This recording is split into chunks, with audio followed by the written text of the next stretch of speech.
સૌરાષ્ટ્રના પેરિસ ગણાતા જામનગર શહેરનો આજે સ્થાપના દિવસ છે. શ્રાવણ સુદ સાતમને બુધવારના રોજ જામ રાવળજીએ જામનગરની સ્થાપના કરી હતી. જે સમયના નવાનગર અને આજના જામનગરના ઇતિહાસ વિશે જાણીએ.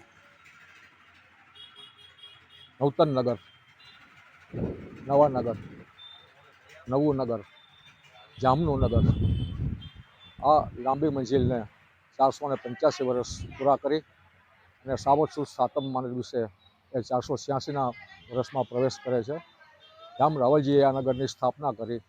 એ પહેલાં એમનો વિસ્તાર વધતો જતા એમને કોઈ મધ્યસ્થ રાજધાનીની જરૂરિયાત ઉદ્ભવતા જામનગરની પસંદગી આપવામાં આવી. આ પૂર્વે જામ ખંભાળિયામાં રાજધાની હતી. થોડો સમય બેડ ખાતે પણ આ રાજધાની હતી, પણ ત્યાંથી માત્ર હુકમો છોડવામાં આવતા. એ જ રીતે બકોટા નામનું એક કસ્બો છે, ત્યાં આગળ પણ આ રીતે રાજધાની નહીં પરંતુ કસ્બા સ્વરૂપે ત્યાંથી રાજવી હુકમો છોડતા. પણ વિધિવત જામનગરની સ્થાપના શ્રાવણ સુદ સાતમ અને બુધવારે કરવામાં આવી.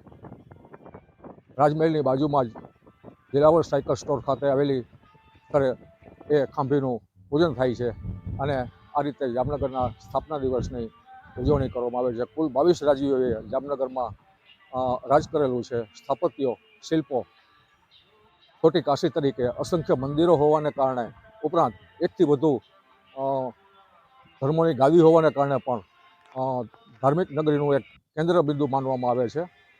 આ રીતે જામનું નગર સૌભાગ્યનગર, બાંધણી તરીકે, કંકુ કાજર અને સુરમા તરીકે, નજીકના ભવિષ્યમાં ઘર આંગણે આવેલી રિફાઇનરીઓને કારણે જામનગર એક મહત્ત્વનું કેન્દ્ર બની ચૂક્યું છે.